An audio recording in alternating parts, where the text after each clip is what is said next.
Kamishibai Pitamandani. Mukashi. A long time ago, there lived a little boy. Now, he worked in a temple because he wanted to be a priest when he grew up. And the temple priest, the Osho-san, made him work very hard. But in the evening, he could go up into the woods and pick his favorite food, wild chestnuts. One day, he was up in the woods picking chestnuts when suddenly a little old woman appeared and she said, "Oh, Kozo, you needn't laugh. Did you know we're related? I'm your father's sister's husband's sister. That's who I am." "Oh, that sounds complicated," said the little boy. "Ah, complicated or not, it means we're a family, and you can come to my house later, and I'll make you a big pot of steaming hot chestnuts just the way you like them."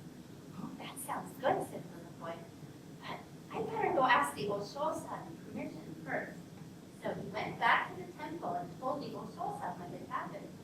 "Kozo," said the Osho-san, "you know that isn't a kindly old woman. That's a Yamamba, a mountain witch, and she just wants you to come into the woods so she can eat you up." "Oh, no, I don't think that's true," said the little boy.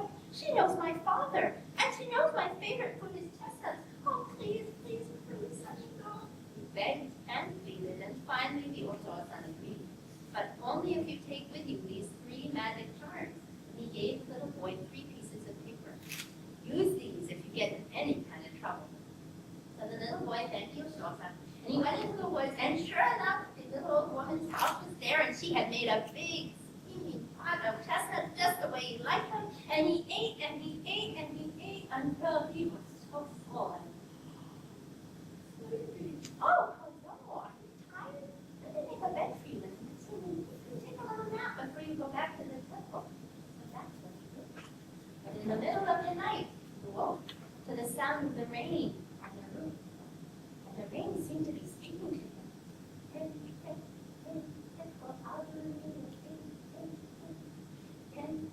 Danger's near. The boy sat up in bed.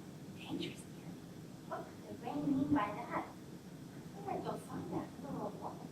So very carefully, he got out of bed and he stepped over the door. He threw it back in the wall, and suddenly, oh my goodness, the little old woman had turned into a huge Yamamba mountain witch with horns on her head and a mouth that stretched from ear to ear, and she was at her spinning wheel saying, "Kozo, Kozo, are you sleeping?"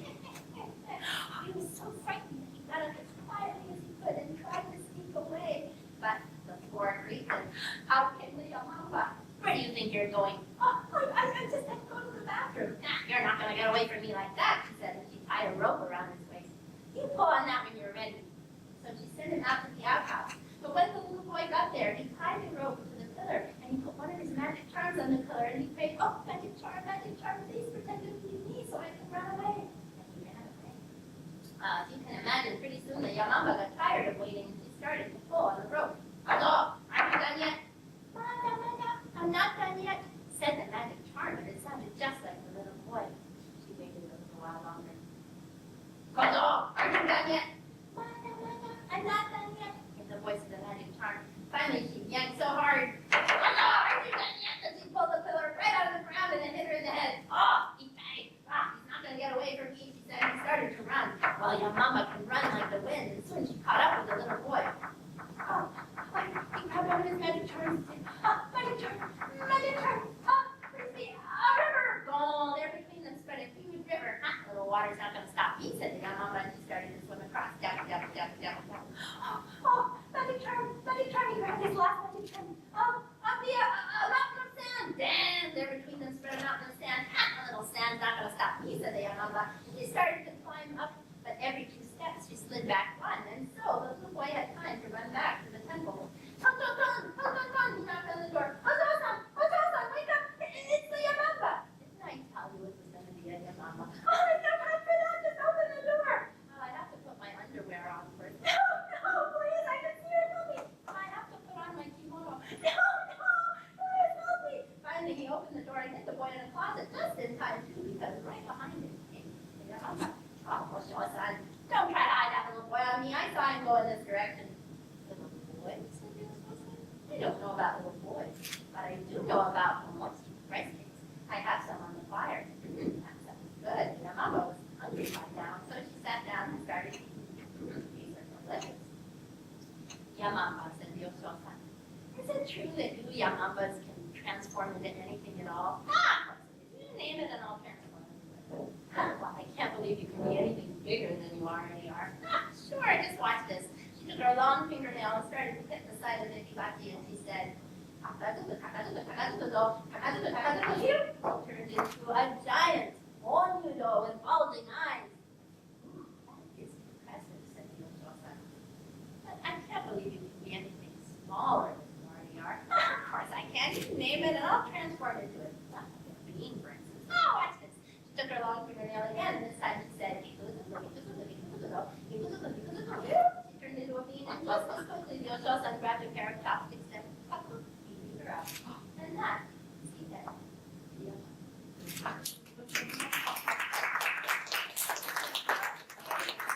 So, let's take one of Futamata Eigoro's books here.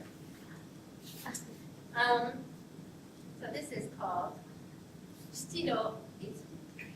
This is also a folk tale about foxes, and foxes in Japan famously can shapeshift, just like Yamamba. So it's kind of a similar story about tricking people. But I want us to look at a few things. Usually what I do is lead kids through their own understanding of how picture books and are different. So if you look at this page, you can see right away some differences. Like if you look at these characters, what do you notice? There's a strong black line around them. What about the background? Compare it. It's like not as clear. He really brought the characters to the forefront and outlined them in a way like here, he's got a little bit, but like this guy, you don't really see it. There's all in the background. What else do you notice between this picture and this when he's done?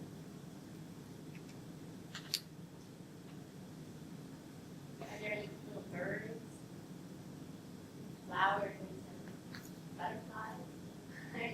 Okay, so one of the big differences that they have to understand about Kamishibai and picture books is you don't see these images very long, right? They keep moving as the story unfolds. And you really want the audience to pick up on the most important details. So you don't want to have too many extraneous details. You want them to really see these things. Fine. Here he's camped out of it. And here is the interior of her house. This is the best example. Nobody's done here. He's in the house, but there's nothing else in that house.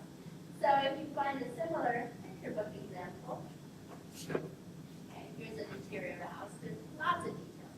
Now the reason for this is when you're reading a picture book, you can really take as long as you want. You can go back and check things again.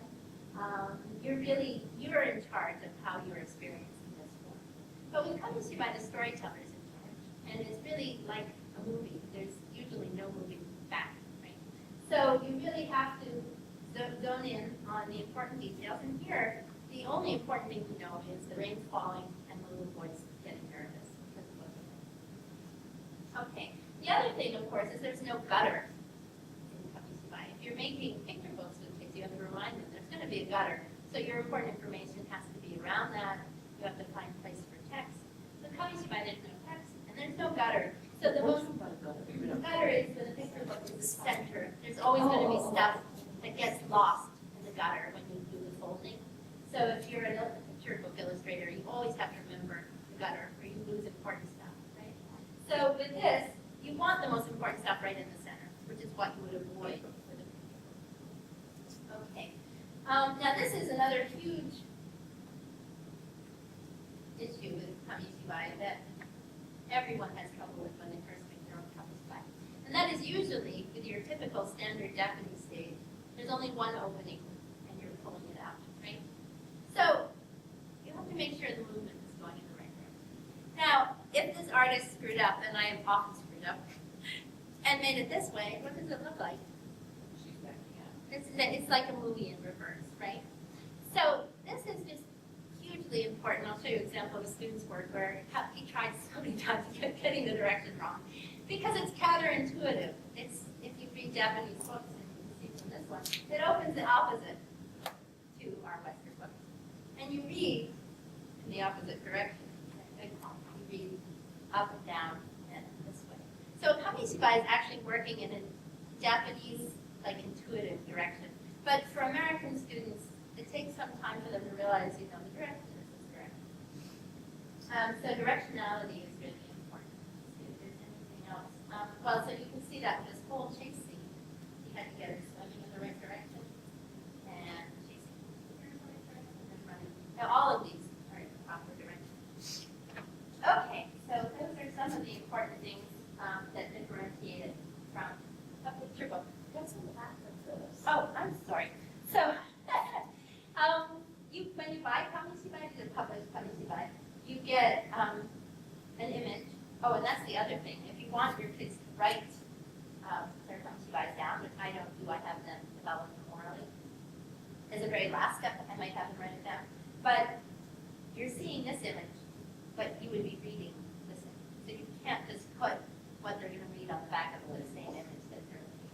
So in Japan, what they do is they put that image here and have the text here. It's really written like a script, like a play script. And actually, there's usually a director, a kantoku. It's very much out of film more than picture book.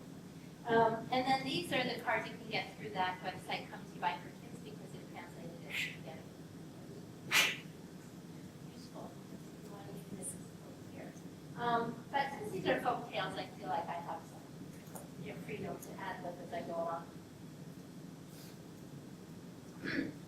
All right, so I use, okay, we forgot to talk about it. We can talk about it. This is something I illustrated. One of the ways I introduce Kamishibai to really young kids is you saw the flip puppet, right? And so, I don't know, I'll test you. Does anybody remember the last story where that same technique was used? To do something really quickly, so it was like, You pulled it slowly. I pulled it slowly for the chase scene. Oh, right, for that one where he came up and peeked in, and then I pulled. But even more so where you have, I think you were going to say at the end, where he transforms into the Oniro, the big monster. The reason that works, and this is why I made this, to show how this works. It works much better in staging course. But if you want to make a transformation scene, and there are lots of wonderful shapeshifters in Japanese folklore, this is a time or raccoon dog or something. Raccoon dogs or tanuki love sake. They love drink. And they play their belly drums. They go pom pom pom. And the way they change is they put a little tree leaf on their head. Right? So we have a tanuki about to transform. And then if I pull it very quickly to the stage and move it like that, because we still have the sake here, I made him into what's called a shitotsume kozo, or one-eyed ghost. Okay? So the point I make with kids is, if you want to make a transformation work, the character has to be in the same place on the card with the same things around them. Then when you pull that, that's the only thing that changes. Shitotsume kozo. Hitotsume is the one eye. They're like mitsume. There are lots of like 3 eyes. Kozo. Yeah. There are lots of standard ghost characters, or stock ghost characters, and that's one of them. So that's the kind of transformation that you can still use with